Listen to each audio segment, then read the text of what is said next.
마침 또 오늘은 얘기가 비슷해지네요. 우리 사라의 장례식장으로 가야 되겠는데 오늘 주제는 사라의 장례식장으로.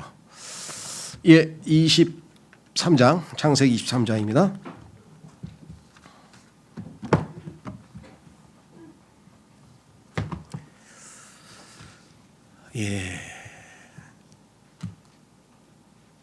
사라가 이제 나이가 들었죠.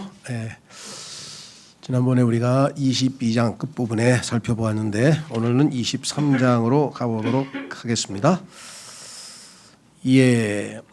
거기 보시면 22장 20절서부터 보시면 그 아브라함의 가족들, 형제들, 그다음에 그 조카들 그런 명단이 쭉 나오는데 여기는 지금 총 8명이 나온 것 같아요. 그 중에서 이제 왜냐하면 제일 중요한 사람은 22장 23절의 부두엘이죠.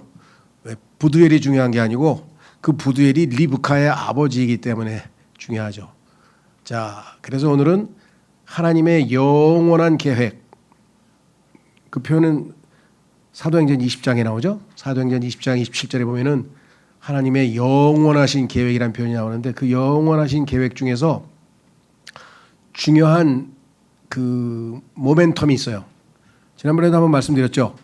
일반적으로 우리가 저희 교회는 헬라 히브리를 잘 안 쓰지만 일반 교계에서 너무 자주 쓰니까 그래서 그뿐만 아니라 이거는 학자들도 많이 쓰는 용어인데 이거 두 가지를 구분하시라 그랬죠. 시간이 째깍째깍해서 계속 지속적으로 흘러가는 시간은 크로노스라 그런다 그랬죠. 크로노스 헬라어로. 그 다음에 어느 한 중요한 시간 시점, 그건 카이로스라 그랬죠. 그러니까 지금 사라의 127년이 쭉 흘러간 거는 이제 크로노스고 중요한 지점, 이건 이제 죽는 순간, 그 다음에 결혼한 순간 등등이 있겠죠. 자, 여기서 사라가 죽었는데 사라는 이스라엘을 예표하고 있기 때문에 아시다시피 이스라엘이 가고 그 다음에 등장이 누구예요? 주님의 몸된 교회를 예표하고 있는 예수 그리스도의 신부를 예표하는 리브카가 등장하는 시점이에요. 그래서 아주 여기서 엄청난 전환점이 이루어지는 거예요. 마태복음에도 보면 그게 나옵니다. 예수님께서 마태복음에서 이스라엘 왕으로 오셔서 이스라엘을 대상으로 해서 계속해서 성경을 가르치고 복음을 전하시다가 이스라엘이 마음이 완악하고 강팍해서 더 이상 받아들이고자 하지 않는 것을 아시고 그러가 뭐냐면 마태복음에 예수님께서 그 집에서 나오사 이런 표현이 나와요. 근데 그 집에서 나오기 전에 무슨 일이 있었냐면은 선생님 어머니하고 동생들이 와서 지금 다 선생님을 뵙기를 원합니다. 그랬더니 누가 나의 아비고 나의 형제냐 하면서 어미고 나의 형제냐 하면서 자신이 하나님의 말씀을 따르는 하나님의 뜻을 행하는 자들이 바로 하나님의 자녀라 나의 어머니라 이렇게 하면서 영적인 인간관계에 대해서 말씀하셨잖아요. 그렇죠?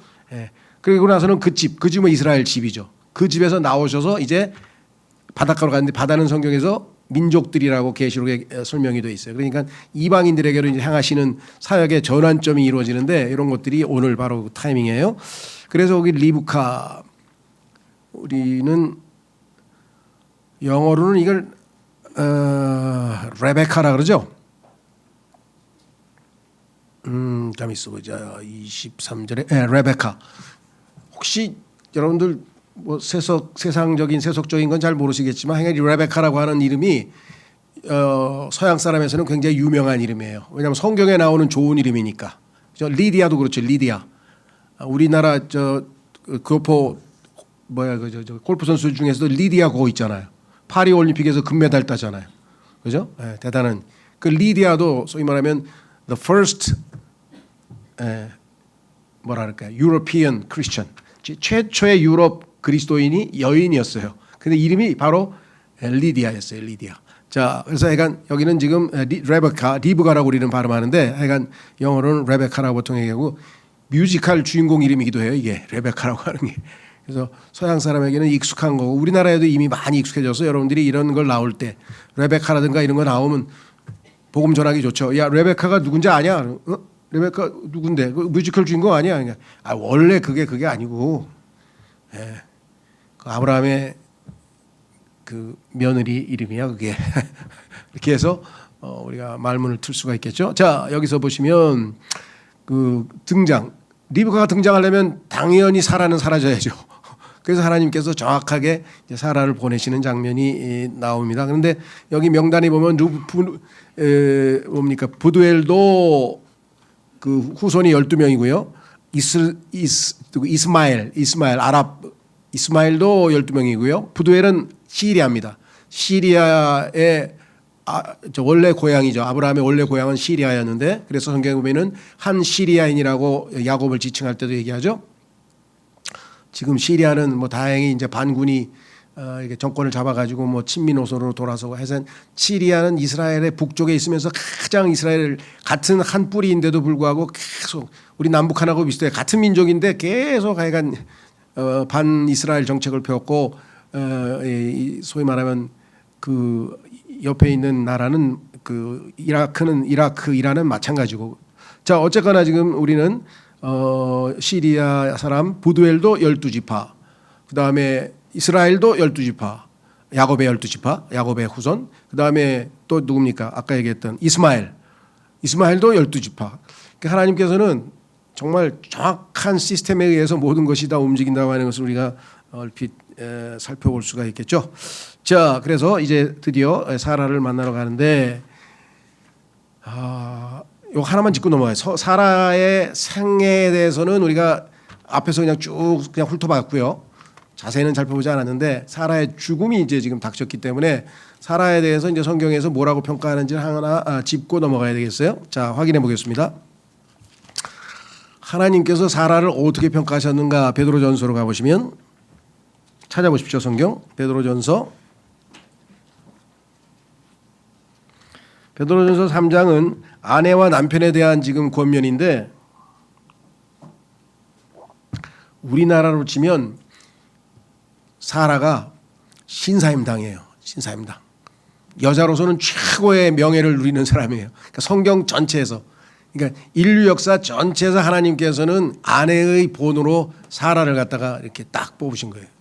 보통 명예스러운 여인이 아니죠.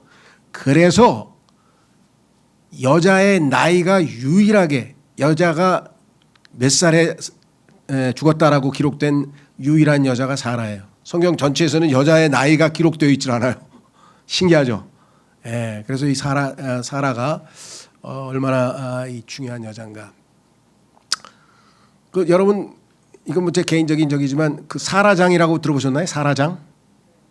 바이올리니스트 사라장 세계적인 바이올리니스트죠. 예, 그 사라장이 제 동창의 그 딸인데 이름이 사라잖아요. 사라, 리브가, 리디아, 뭐 아비가일 이런 좋은 이름들은 다 성경에서 따서 서양 여자들이 보면 갖다 붙였어요. 근데 멍청한 사람도 있더라고.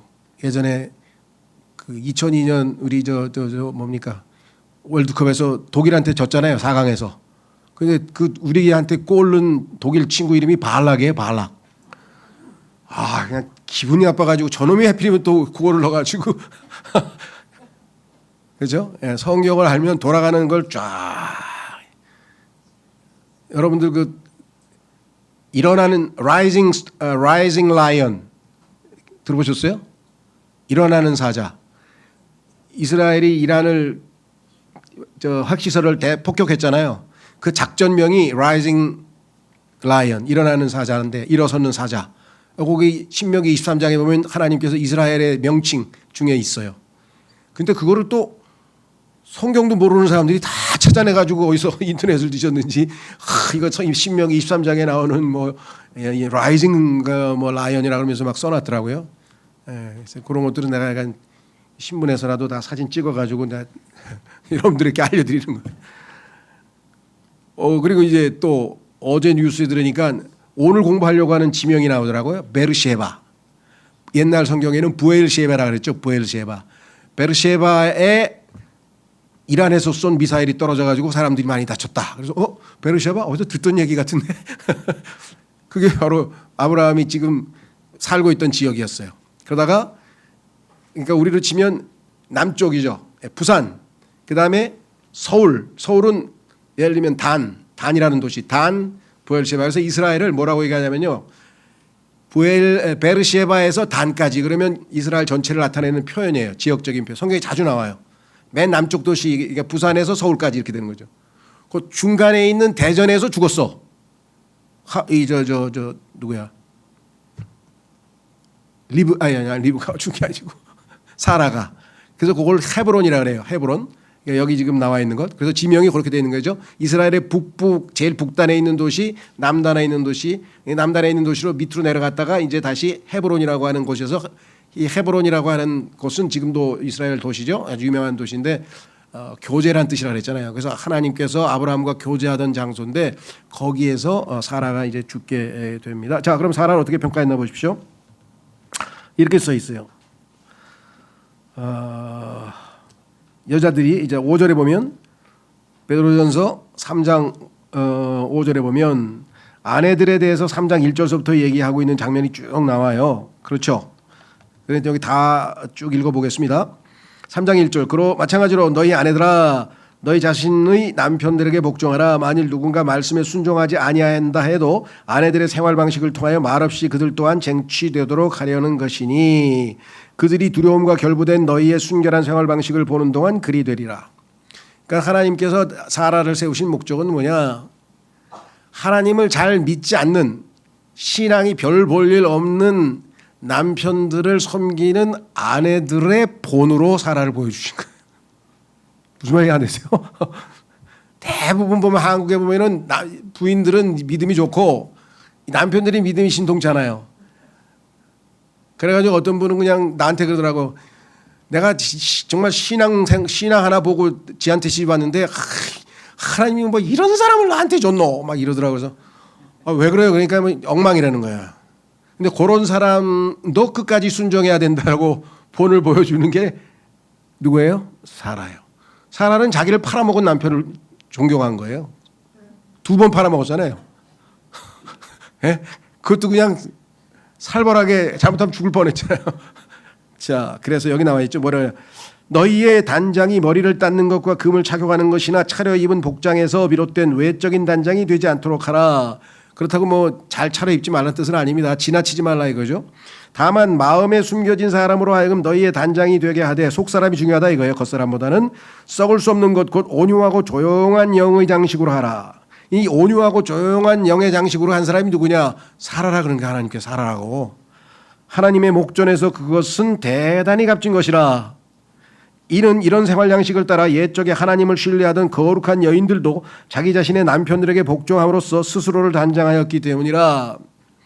바로 사라가 아브라함을 주라 부르며, 자기를 팔아먹은 남편을 주님이라고 부른 정도의 신앙이 사라의 신앙이니까 하나님께서 뽑아놓으신 것 같아요. 그에게 순종하였던 것 같으니라. 너희가 바르게 행하고 어떤 놀라움에도 무서워하지 않는 한 너희는 그녀의 딸들이라. 이게 분명히 나와 있죠. 그래서 사라에 대한 평가는 정말 뭐 다양하게 할 수 있지만 오늘 이 시간에는 사라의 생애는 하나님께서 이렇게 평가할 정도로 아주 본이 되는 상황이었다. 그러면 이제 그 사라가 이제 죽게 됐네요. 자, 23장 1절로 가서 이제 오늘 본문으로 가겠습니다. 그리고 사라가, 근데 이 사라가 이 생각이 갑자기 나네. 그건 누구야? 그 마광수, 저 연세대학교 마광수 교수가 쓴 소설이 뭐죠? 즐거운 사라. 얘는 그냥 사라를 완전히 추잡한 여인으로 만들어놨어.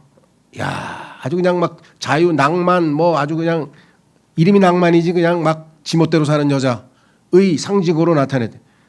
마귀가요, 하나님의 존귀한 것들은 다 더럽혀요. 그렇죠? 예수님이 임마누엘인데 거기다도 뭐 엠마 부인을 만들어가지고 엠마누엘, 자여간. 그래서 정말 이 세상은 우리가 정신 안 차리면 언제 어디서 어떻게 돌아갈지 모르는 거예요. 예. 자, 그래서 127세였으니 하나님께서 아주 높이 평가해 이 여인의 생애를 존중한다는 뜻으로 나이까지 딱 적어놨대. 유일하게 한 명. 사라의 생애 연수가 이러했더라. 그런즉 사라는 키랏 아르바에서 죽었으나 그 지명이 곧 뭐예요?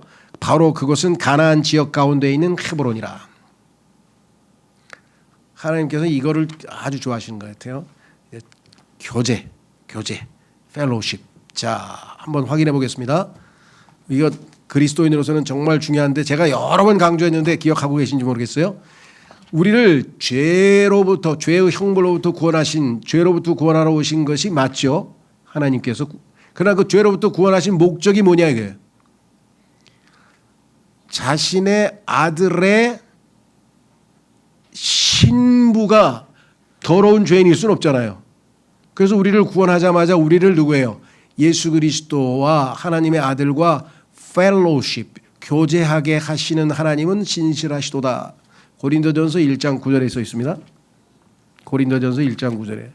그러니까 단순히 지옥 안 가고 하늘나라 간다. 이게 목표가 아니고 하나님께서 우리를 정결하게 깨끗하게 씻으셔서 리브가를 이삭에게 넘겨주었듯이 성령께서 아내로 속에 이렇게 했듯이 우리로 하여금 예수 그리스도를 알아가게 사귐을 갖게. 그죠? 예, 여자들이 듣기 제일 좋아하는 게 나랑 사귈래요? 이거 아닌가요? 그걸 기다린다는 게 정말 자기가 이렇게 기대하고 있는 남자에게서 나랑 사귈래요? 이 소리. 그 우리 며느리가 아주 지혜로운 것 같아요. 우리 성근이가 찝쩍찝쩍 되니까 그러지 말고 정식으로 나랑 사귈래요? 이렇게 제안을 하세요. 그러더래. 그게 아니라 얼떨결에 나랑 사귈래? 그랬더니 사귀어가지고 지금 애가 둘이. 그죠? 사귀면은 뭐가 나와야 돼? 생명체가 나와야 돼. 그러죠? 자, 고린도전서 1장 9절에 뭐라고 써 있어요? 하나님께서는 신실하시니 그분을 통하여 너희가 그분의 아들이신 우리 예수 그리스도 우리 주의 교제로 부르심을 받았느니라. 교제하는 가운데서 주님 품으로 갔죠? 사라가? 예. 다시 23장 2절로 오시면 바로 그곳은 가나안 지역 가운데 있는 헤브론이라. 이에 아브라함이 와서 사라를 위하여 애곡하고 그녀로 인하여 울었더라. 성경에서 남자가 울었다는 첫 번째 기록입니다. 전부 다 첫 번째를 장식하죠. 그렇죠?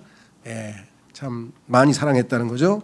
자, 그래서 교제로 가보시면 아브라함은 창세기 22장에서 겪은 그 일 이후로 거의 25년간 평범한 일상으로 채웁니다. 왜냐하면 성경에서 하나님이 그거에 대해서는 별로 기록을 안 해놓으시니까 뭐 특별히 하나님이 주목하실 만한 사건은 없었다는 거겠죠. 1절과 2절 죽음입니다. 죽음 테마는 뭐냐? 평생의 반려자가 죽습니다. 드디어 죽었습니다. 비록 그만큼 영적 성숙을 이루지 못했지만 아브라함처럼 뭐 이삭을 막 하나님께 막 바쳐서 희생하고 막 그렇게 영적으로 막 이렇게 수직적으로 올라가지는 않았지만 아브라함은 중간에 실수는 많이 했어도 굉장히 성숙했던 사람이잖아요. 하나님께서 웬만하면 친구 삼을 리가 없겠죠. 나의 친구라고 불렀다면 하나님하고 상당히 가까워졌다는 얘기인데 중간에 몇 번 크게 실수를 해서 탈이었죠. 실로 60년간 신실하고 충실한 아내였습니다. 그렇죠? 예. 두 번째는 슬픔입니다. 2절에 왜? 울었잖아요. 한 남자가 흘린 최초의 눈물입니다. 그렇죠? 여러분 성경에서 제일 짧은 구절이 뭐예요? 예. 요한복음 11장 35절에 예수께서 우시더라. 예수님께서 우셨더라. Jesus wept. 딱 두 단어예요. 근데 그게 얼마나 우리에게 울림이 큽니까? 예수님께서 우셨다 그러면 뭐예요? 우리 인생에도 눈물이 많아야죠. 그렇죠? 네, 그래서 제가 기억하기로는 아마 성도와 눈물 2번 설교했는지 3번 설교했는지 기억이 잘 안 나요. 그러니까 성도와 눈물이라는 제목의 설교가 있어요. 그러니까 그런 거 있었나? 그렇게 생각하시는 분은 한번 가서 눈물의 의미, 성경의 눈물의 의미를 한번 좀 한번 보시면 좋을 것 같아요. 특히 눈물을 흘리는 시기가 오면 한번 더 들어주시면 좋겠죠. 제가 최근에 친구가 아주 그 큰 병에 좀 걸려가지고 제가 여태까지는 한 번도 설교 들으라고 뭘 보내고 그러진 않았어요. 친구 사이는 그게 좀 어색하더라고요. 그래도 질병과 치유라고 하는 설교를 이제 올려 보냈죠. 한번 잘 묵상하고 그도 그리스도인이니까 한번 잘 이겨내라고 보냈는데요.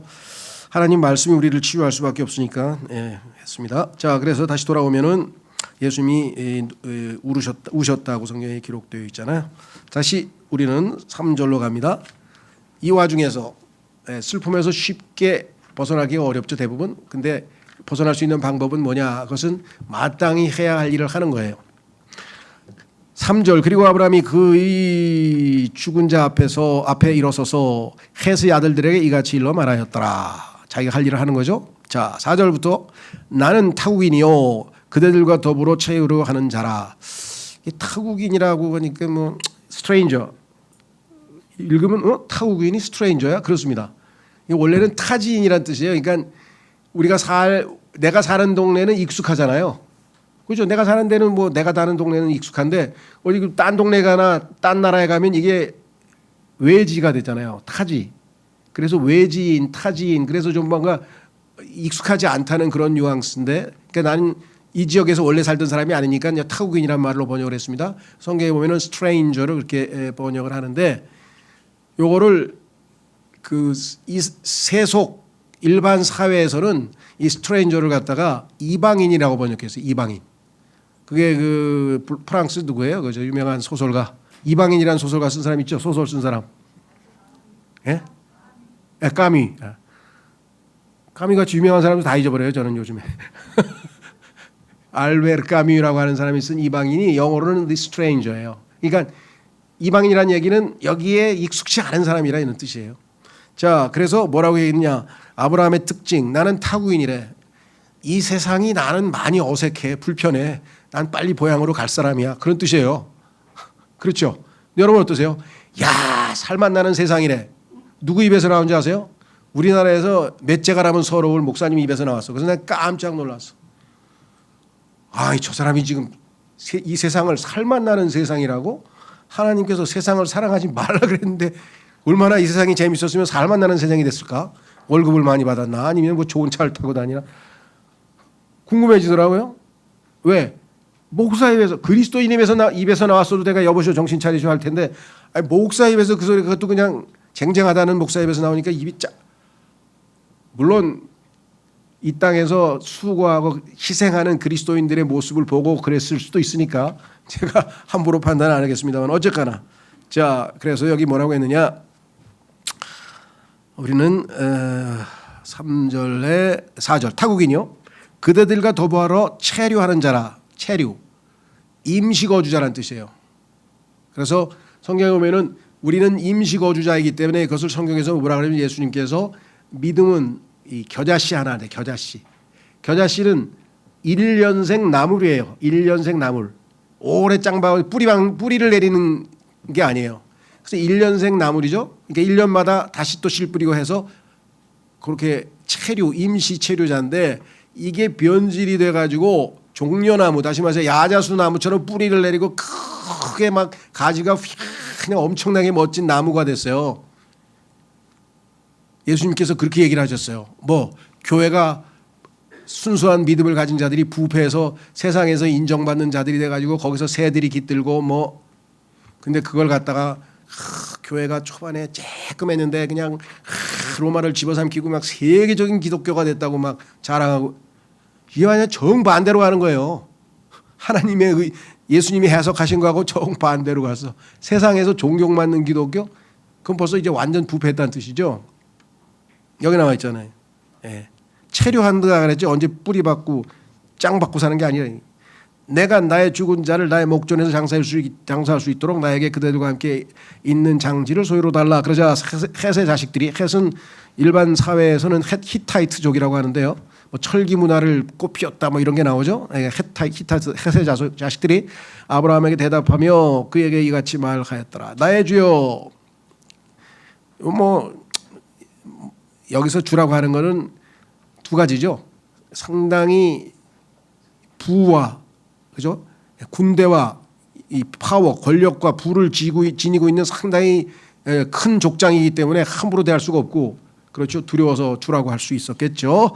나의 주여 저희의 말을 들으소서 당신께서는 저희 사이에 막강한 통치자시니 아브라함이 하나님께서 복을 주셔서 뭐 거기서는 뭐 넘볼 수 없는 정도의 막강한 통치자시니 저희의 돌무덤들 중에서 선택하시어 당신의 죽은 자를 장사하소서. 저희 중에는 당신에게 당신의 돌무덤을 허락하지 않을 자가 아무도 없으니 다만 당신이 당신의 죽은 자를 장사하게 하려는 것이니이다.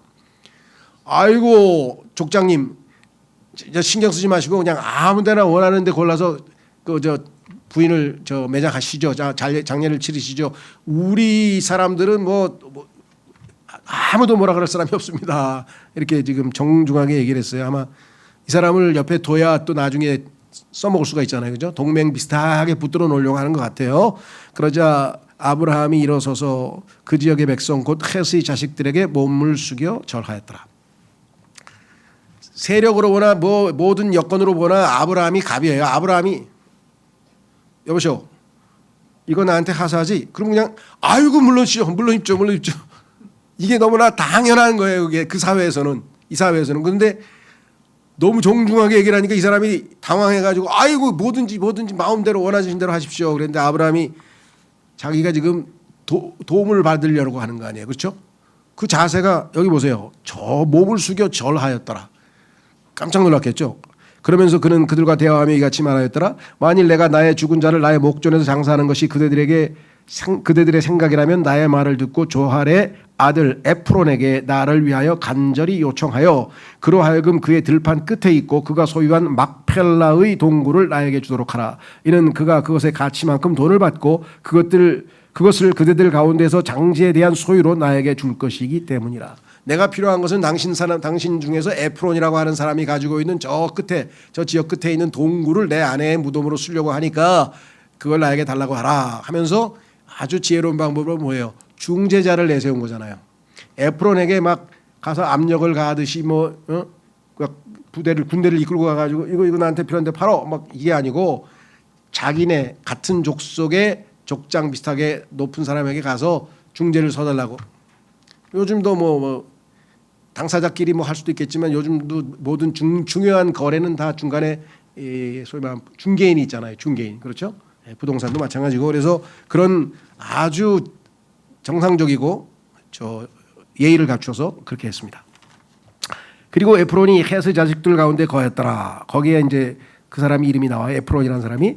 그런즉 히타이트족 여기 나왔네. 히타이트족의 에프론이 헷의 자식들 곧 자기 도시의 성문으로 들어간 자들 모두가 청취하는 가운데 아브라함에게 대답하며 이같이 말하였더라. 많은 증인들을 세워놓고 거기서 이제 에프론이 얘기를 하는 거예요. 뭐라고 얘기하냐? 아니니다. 나한테 요청하실 필요 없다. 나의 주여, 제 말을 들으소서. 제가 그들을 당신께 드리며 제가 그 안에 있는 동굴 곧 그것을 당신께 드리나이다. 드린다 3번 얘기합니다. 또 뭐라 그랬어요? 제가 제 백성의 아들들 면전에서 그것을 당신께 드리리니. 성경에 보니까 예수님은 우리에게 주시고 주셨다 3번 반복되는 게 특히 3번이라는 게 성경에서 굉장히 중요하잖아요. 자, 강조하면서 제가 제 백성의 아들들 면전에서 그것을 당신께 드리오니 당신의 죽은 자를 장사하소서. 저 같으면 이쯤에서 받을 것 같아요. 이쯤에서 그래? 고맙소. 딱 받을 것 같은데 역시 수준이 달라요. 아브라함이 여기서 뭐라고 했는가? 이 아브라함이 그 지역의 백성 앞에서 몸을 숙여 절하였더라.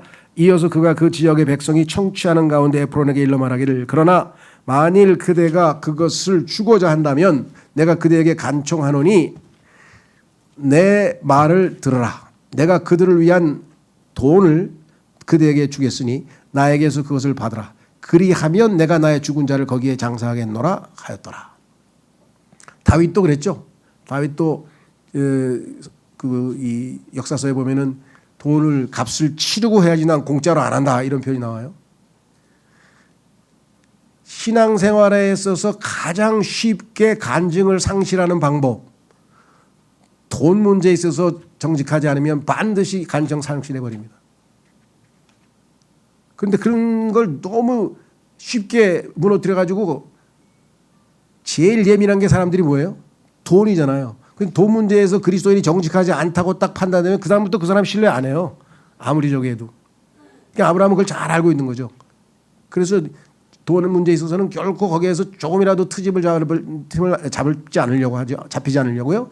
그래서 뭐라고 얘기했느냐. 그래서 에프론이 아브라함에게 대답하여 그에게 이같이 말하였다. 나의 주여 제게 경청하소서. 그 토지는 은 400셰켈의 가치가 있으나. 여기 이제 속마음을 털어놓는 거예요.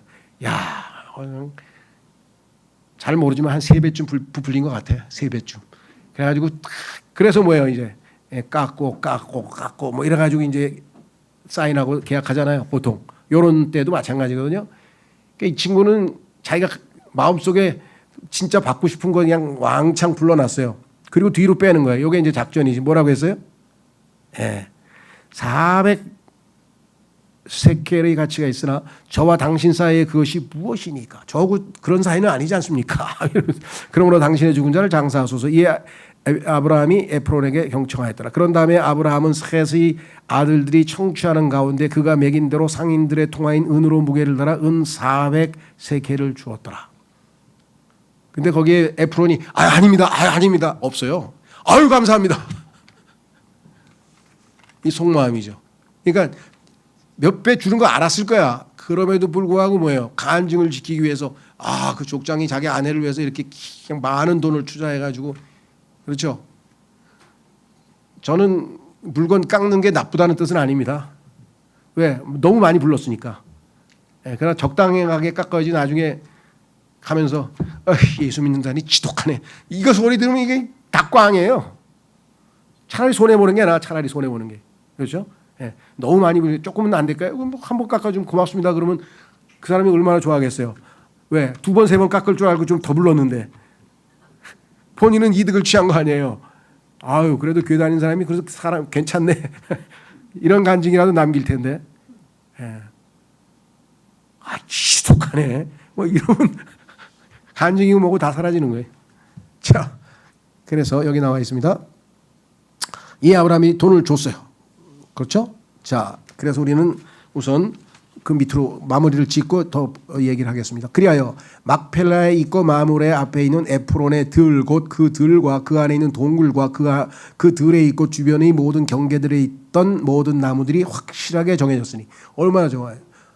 훨씬 좋은 값으로 줬으니까 확실하게 여기에 대해서 뭐 의문을 달 사람이 아무도 없잖아요.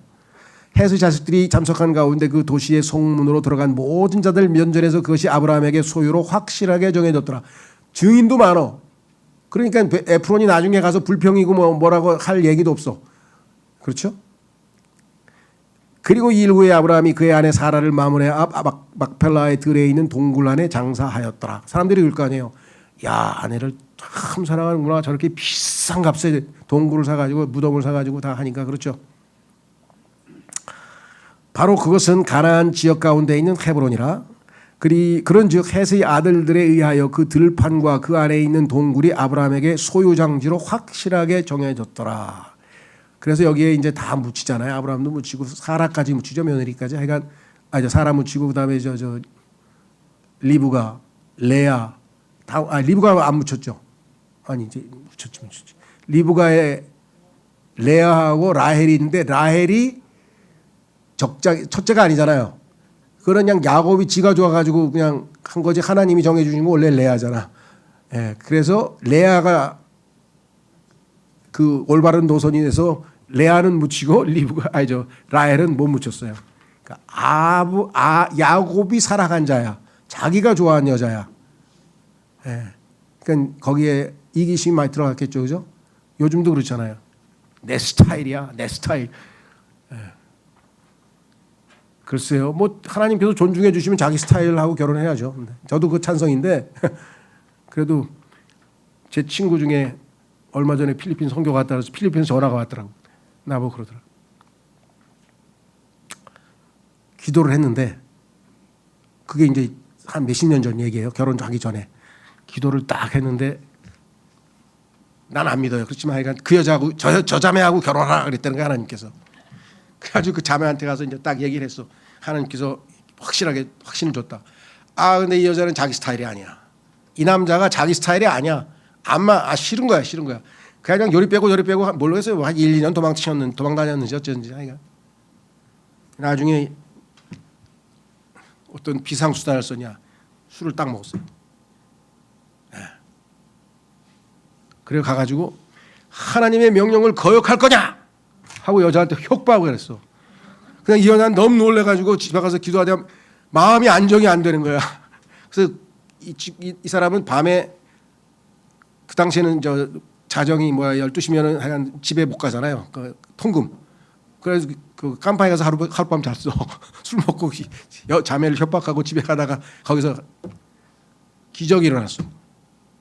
형제님하고 결혼하겠습니다. 그러고 결혼한 거예요. 하여간 재미있는 얘기가 많아요. 어쨌거나 자 다시 돌아오셔서 우리는 여기에 이렇게 써 있습니다. 4장에서 18절까지 믿음, 놀라운 대화가 아닐 수 없습니다. 야, 정말 자기보다 저 사카맣게 밑에 있는 사람하고 이렇게 정중하게 대화를 하는 아브라함. 그래서 아브라함의 간증이 4절에 나와 있고요. 그의 예의가 7절에 나와 있고요. 그의 일관성, 중간에 안 바꿨잖아요. 끝까지 돈 주고 하겠다. 이어서 성취된 거래. 얼마나 완벽한 거래입니까? 등이 주목할 만합니다. 비록 하나님께서 그에게 땅을 주시겠다고 약속하셨으나 원래는 하나님께서 이미 17장에서 약속을 해. 이거 다 자기 땅이에요. 그런데 사람들한테 이거 하나님이 원래 나한테 주셨거든? 내놔. 그럴 수 있나요? 이 사람들은 그걸 모르는데. 그렇죠. 성경에 보면요, 이 세상에 있는 모든 게 다 너희 거라고 우리 거라고 써 있어요. 성경에. 신약 성경 찾아보세요. 그걸 가가지고 다 하나님이 내 거라고 성경에 써 있는 거 뭐 주세요. 이런. 나중에 주님 오시면 그렇게 될 거예요. 셋째 하늘에서 이 땅에서 천년왕국에서. 자, 그래서 뭐라고 해야 되냐? 여기 뭐라고 했냐면 약속하셔서 그는 당시의 소유자에게 부당하게 행하지 않았습니다. 나중에는 모든 게 다 아브라함에게 그 땅을 다 주셨잖아요. 그렇죠? 나일강에서 유프라테스 강까지, 그리고 저 위에 있는 아라라산까지 이렇게 탁 해가지고 정삼각형으로 해서 에덴이라고 하는 국가, 에덴이 국가 이름입니다. 동산 이름은 아니고 에덴에 있는 동산이에요. 자, 그래서 참 공손하게 했는데 여기에 대해서 이 주석이 보니까 너무 멋지게 써서 한번 제가, 이분이 아주 문학적으로 멋지게 글을 썼네요. 그 아브라함의 간증에 대해서 이렇게 써 있습니다. 나는 타국인이요 그대들과 더불어 체류하는 자라. 이것이 바로 아브라함의 간증입니다. 가나안 땅에 발을 디딘 순간부터 그는 순례자로서의 자세를 유지해왔습니다. 그는 거만하지 않았고 구원받지 못한 그의 이웃들에게 경멸하는 태도를 보인 적도 없으며 그들의 땅이 하나님의 선포로 실제로는 자신의 땅이라고 넌지시 비친 적이 결코 한 번도 없었습니다. 그는 간증을 취하는 데 지혜로웠습니다. 그는 조용히 주님과의 교제를 즐거워하면서 주변 사람들 가운데서 움직였고 이 세상의 일에는 휘말려들지 않도록 거리를 유지하였습니다. 항상 도움을 주면서 언제나 예의 바르고 친밀하게 대했으나 동시에 아브라함은 구원받지 못한 사람들로부터 아무것도, 즉 호의도 양보도 어떤 특별한 존경도 기대하지 않았습니다. 그 믿음의 삶의 원칙들은 밤이 낮으로부터 떨어져 있듯이 소돔의 왕이나 아비멜렉과 같은 사람들을 고무시키는 그런 원칙들로부터도 멀리 떨어져 있었습니다. 그럼에도 아브라함은 자신의 믿음을 강요하지 않았고 자신의 권리를 주장하지도 않았으며 구원하지 못한 사람들로부터 어떤 것도 기대하지 않았습니다. 만일 그가 무엇을 사게 되면 현금으로 전액 지불했습니다. 그는 이 세상에 살았으나 이 세상에 속하지는 않았습니다. 그는 체류자였고 그는 타국인이었습니다. 롯은 아브라함의 저 세상을 향한 신념에 인내심을 잃었을지 모르지만 그 믿음의 조상 자신은 하나님을 기다리고 하나님의 선하시고 완전하시고 기뻐 받으시는 뜻에 따라 하나님께서 모든 것을 이루시기를 기다리는 데 만족했습니다. 이와 같이 아브라함은 이 세속적인 관점에서 벗어날 수 있었던 것은 바로 하늘의 지혜를 소유하고 있었기 때문이었습니다. 나는 타국인이요 당신들 가운데 체류하는 자라는 것이 그의 간증이었습니다. 그렇죠? 제가 아는 성경 주석가 중에서는 제일 명문장을 쓰시는 분 같아요.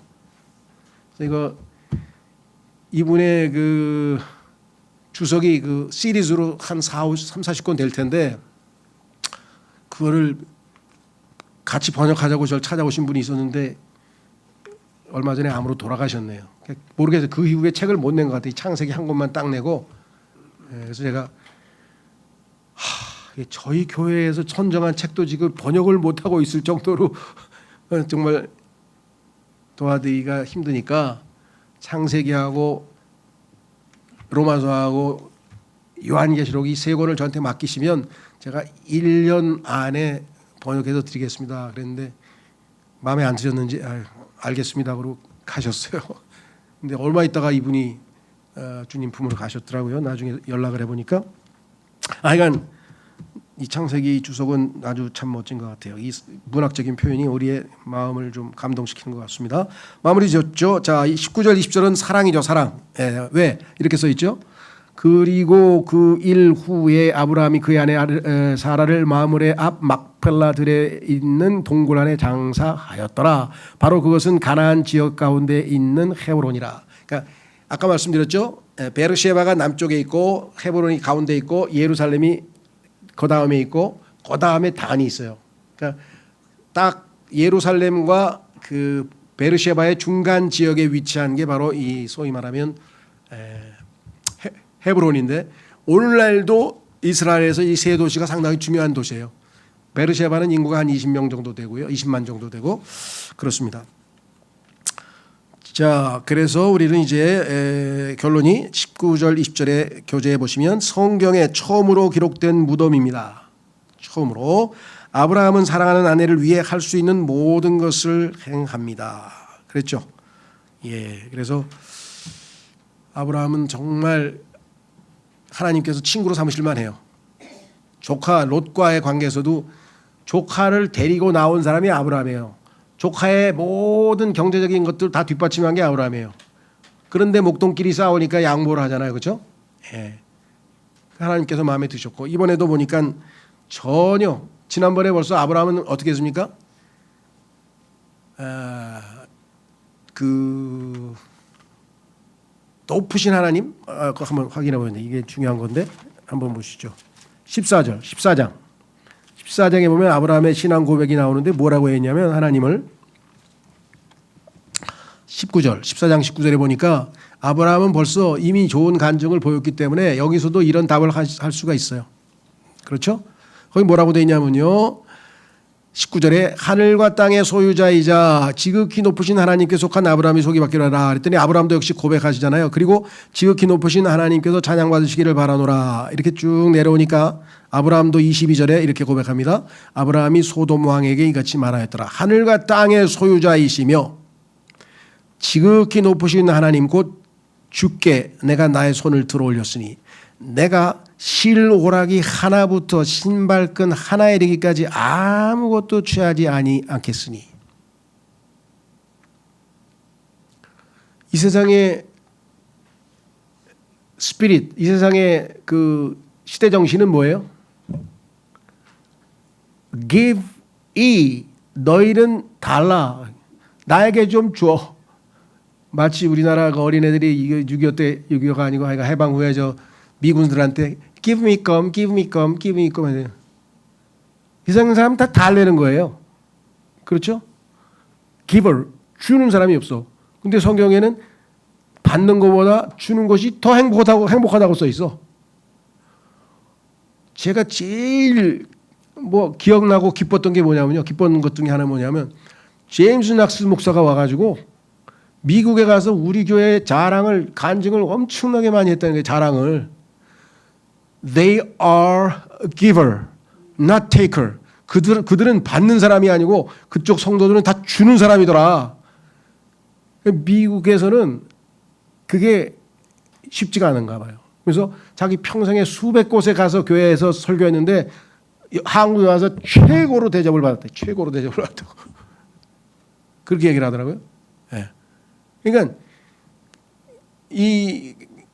그 재미있는 얘기, 농담 비슷한데 그 가서 설교를 하잖아요. 이제 다른 교회에서 초청해서 설교를 하잖아요. 그럼 미국 사람들은 습관이 뭐라고 되어 있냐면 거기 딱 써 있어 이렇게. Give it to Mr. Knox. 요거 낙스에게 주시오 이렇게 딱 써 있어 봉투에. 그게 없잖아요. 그러면 그 교회에서 인마이 포켓 한대요. 그 교회 자기 교회에서 사실은 이 정도로 하여간 또 이 문제에 있어서는 아주 막 그렇게 타이트한가 봐요.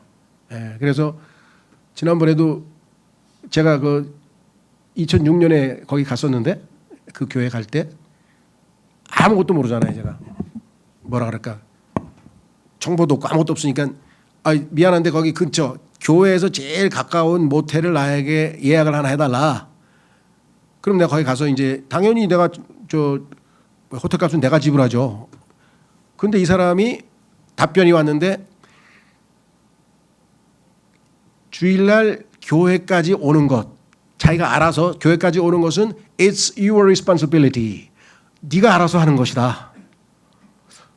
처음에는 좀 얼떨떨하더라고요. 기대가 많았던 교회인데 이게 왜 이게 한국적인 정서예요. 이 사람들은 왜 그랬을까? 나중에 보니까 우리 교회에 1년에 수백 명이 찾아오는데 그중에서 30%는 호텔값 안 내고 다 도망간다. 정말 그게 그리스도인이냐? 그러니까 그리스도인이라고 너무 믿지 말라고. 자기 교회는 작은 교회에서 그걸 감당을 못한대. 그러니까 나도 지금 알 수가 없잖아요. 한국에서 온다는데 이 사람이 와서 돈 낼 건지 아니까 자기네가 예약을 못한다는 거지. 그래서 그 방침을 정했대. 그래서 내가 알겠다. 그러니까 처음에 좀 섭섭했냐 해서 아니 난 뭐 이게 미국 스타일인 줄 알았지 뭐 난 섭섭해하지는 않았다. 자기도 그러는 거예요. 이게 이해가 되더라고요. 거기 유명한 교회잖아요. 그러니까 나 같은 사람이 한국에서까지 쫓아가니 미국에서 얼마나 많이 거기 그 예배다 그 락스 목사님 책 읽고 막 감동해가지고 한번 지금 가보자 그럴 사람이 얼마나 많겠어요. 그러니까 그렇게 많이 오니까 이걸 다 뭐 우리처럼 150명밖에 안 되는 교회에서 이걸 어떻게 다 접대를 하겠어요. 그래서 우리 교회까지 도착하는 거는 당신 책임이고 그런 얘기를 들은 적이 있었거든요. 근데 여기 와가지고는 막 공항에서 나가서 데려다가 그냥 뭐 호텔에 집어넣었다가 그냥 막 뭐 내가 사주고 저기 뭐 저 또 우리 형제님 몇 분이 또 사주 저 대접하고 막 최고급으로 다 대접하고 막 왕인 줄 알았겠죠. 우리는 좀 뭐 그냥 그리스도인으로서 정상적으로 다 누가 오든지 그렇게 하는데 그래서 아브라함은 안 받았어요. 권리인데도 자기가 전쟁에 나가서 다 뺏어온 거네요. 그 노획물이에요. 스포일. 노획물은 법적인 권리가 있어요. 법적으로 아브라함 거예요 다. 근데 소돔이 자기 거 몇 개 일부 빼고 아이가 그랬더니 다 가져가라고. 왜 그랬을까요? 이게 감동적인 거예요. 나는 사람들에게서 너 때문에 내가 부자 됐다는 소리 듣고 싶지 않아. 내가 부자가 됐어도 저 사람은 하나님 때문에 부자 됐어.